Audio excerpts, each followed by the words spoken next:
I came home one afternoon, the sun still hanging in the sky, groceries in one hand, and a drink in the other. As I pulled into my driveway, I saw something that made me freeze. There, hanging on my front door, flapping in the wind like some cruel joke, was an EVY tie-in notice.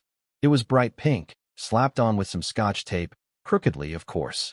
The font was in Comic Sans, like they were trying to make it look less official, but still got it all wrong. And the kicker? It wasn't even addressed to me properly. Just, to whom it may concern. My heart dropped for a second. Was this some kind of prank? I blinked a couple of times, glanced at my groceries, and then back at the notice. This couldn't be happening. I looked up and saw her. Karen, the HOA president, with her oversized sunglasses, despite the overcast sky, strutting down the sidewalk like she owned it. Of course, she had on her Tennis's Life VY sore, the one with sparkles. And she looked so pleased with herself as she marched toward me. "You've been dodging our notices," she said, arms crossed, looking me up and down. "That house isn't legally yours. You're squatting here." I let out a chuckle. Squatting? I was holding a bag of groceries in my hand, standing on my porch, paying property taxes. But apparently, I was squatting. I just stood there, looking at her, trying to process what she just said. I had inherited the house from my grandfather, and it was all legally filed. I wasn't squatting in my own home. "Karen," I said with a smile that didn't quite reach my eyes, "I live here. You might want to check your records." But she wasn't listening. She just went on. "The HOA board voted for a new rule. No one under 25 can own property here. You don't qualify. You're too young. This neighborhood has standards." "Did you just say I'm too young to live in my own house?" I asked, my voice tinged with disbelief. "It's for the safety of the community," she snapped back. "We've had break-ins, parties. You don't even have kids. Families need homes. You're wasting space." I couldn't believe what I was hearing. I glanced around, half expecting a hidden camera to pop out and someone to yell, "Gotcha." But no, this was real.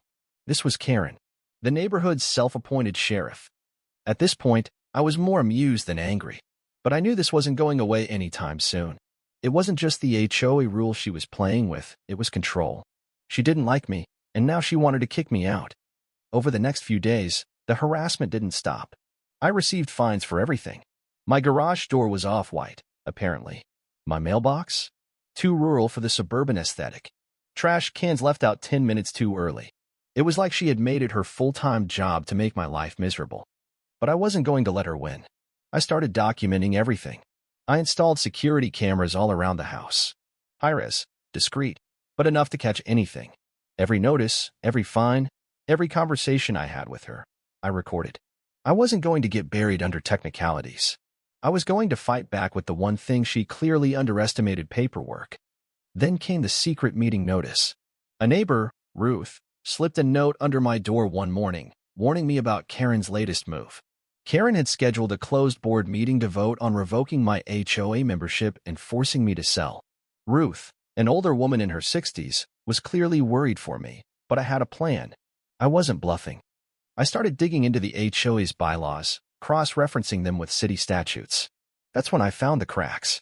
Karen had been running the board meetings without a quorum for months. They hadn't filed their financial compliance documents with the city for over 2 years. I had her. I wasn't going to just play the victim in this scenario.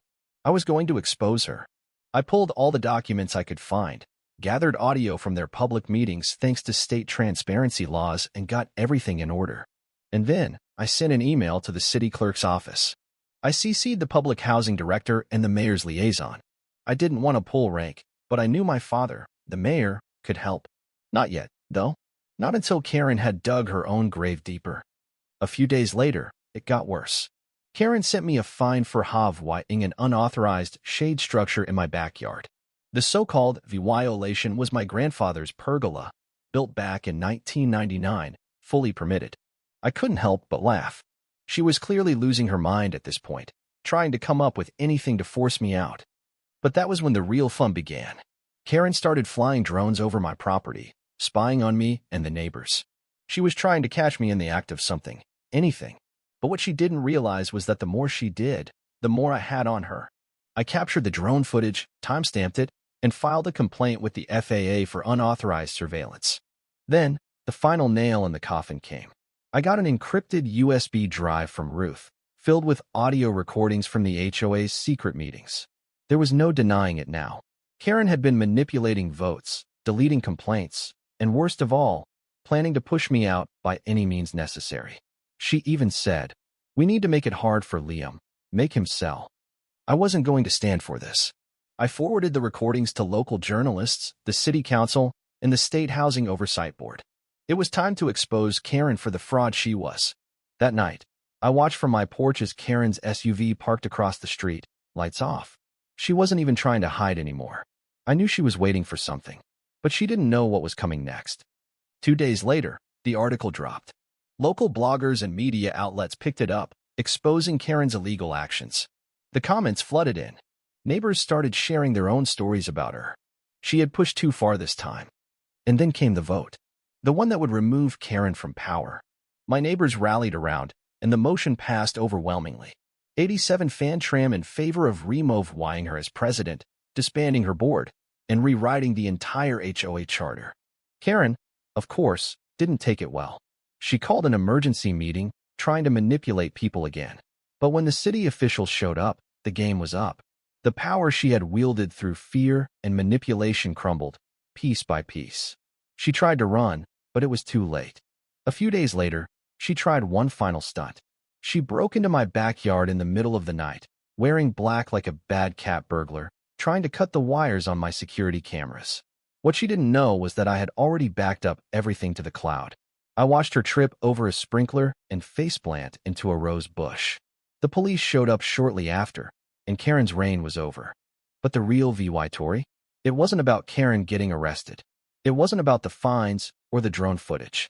It was about what came after. The community started coming together. They were no longer afraid. We had seen the system for what it was, and we had taken it down. Liam Carter, the 23-year-old homeowner, had fought back. Not because of who his father was, but because he believed in justice, in transparency, and in standing up to the bullies who try to hide behind power. The change was real. It was quiet at first, but it was enough to start a ripple that would never stop. And as for Karen? Well, I guess we'll never know what happened to her after the last vote. But one thing's for sure, the neighborhood would never be the same. The era of unchecked power was over, and that made it all worth it. Now, I want to hear from you. Do you think Karen got what she deserved? Was Liam right to stand up to the HOA, or did he go too far? Leave a comment below, and let's talk about what you would have done in his shoes. Thank you for taking the time to listen to today's story on Store of Good Stories. If this story touched your heart or made you think, don't forget to hit like and share the video to spread this positive message to more people. And if this is your first time here, make sure to subscribe and turn on the notification bell so you won't miss any of the meaningful stories we share every week. Your support is the biggest motivation for Store of Good Stories to keep bringing heartfelt and valuable stories to you. See you in the next video.